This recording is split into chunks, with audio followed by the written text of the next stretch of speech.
సమాజంలో వెనుకబడిన తరగతుల అభ్యుదయానికి మాధరి భాగ్యరెడ్డి వర్మ ఎంతో కృషి చేశారని ఆదిలాబాద్ జిల్లా కలెక్టర్ రాజశేష అన్నారు. గురువారం భాగ్యరెడ్డి 137వ జయంతి సందర్భంగా కలెక్టర్ సమావేశ మందిరంలో బీసీ సోషల్ వెల్ఫేర్ ఆధ్వర్యంలో జరిగిన కార్యక్రమానికి ఆయన ముఖ్య అతిథిగా హాజరయ్యారు.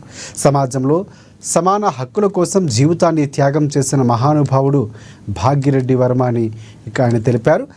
దళితుల అక్షర దీపంగా నిలిచారని కొనియాడారు. బాల్య వివాహ నిర్మూలన, జోగిని వ్యవస్థ నిర్మూలన, విద్యా విజ్ఞానాల కోసం ఆయన చేసిన కృషి చిరస్మరణీయమన్నారు. ప్రతి పాఠశాలలో ఇలాంటి మహనీయులు జీవిత చరిత్రలు పిల్లలకు వివరించాలన్నారు.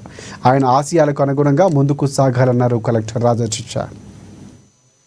సెకండ్ జూన్ సెలబ్రేషన్స్ కూడా చేస్తాం. అప్పుడు ఇట్లా అందరూ మహనీయులు జీవిత చరిత్ర తప్పకుండా పిల్లల మధ్యలో తీసుకొని వెళ్ళాలి. వారి మధ్యలో ఇట్లా వారి జీవిత చరిత్ర గురించి వారు ఏవైతే పోరాటం చేశారో వారు నేర్చుకోగలిగితే వారి జీవితంలో కూడా పిల్లలు కూడా అమలు చేయగలరు. వివక్ష లేని సమాజం ఇందాక పెద్దలు చెప్పారు. ఇప్పుడు కూడా కొన్ని సందర్భంలో వివక్ష జరుగుతాం. వివక్ష లేని సమాజం రావాలి అంటే పిల్లలు ఇప్పుడు ఉన్న యూత్ వాళ్ళే టాప్స్ బియరర్స్.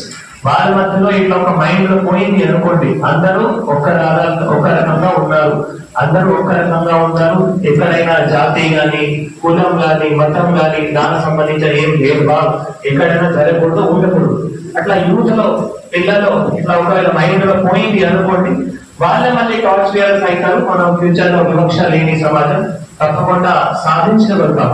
చాలా వరకు వివక్ష తగ్గింది, అది ఇంకా కూడా కొన్ని ఉన్నాయి. మీరు చెప్పింది చాలా నిజం. సో ఇట్లానే మనం పిల్లలు కానీ యూత్ కానీ టార్చ్ బేరర్స్ ఉన్నారు.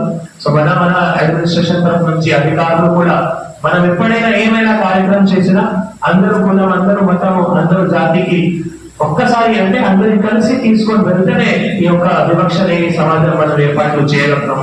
మీ అందరికీ తెలియజేస్తున్నాం.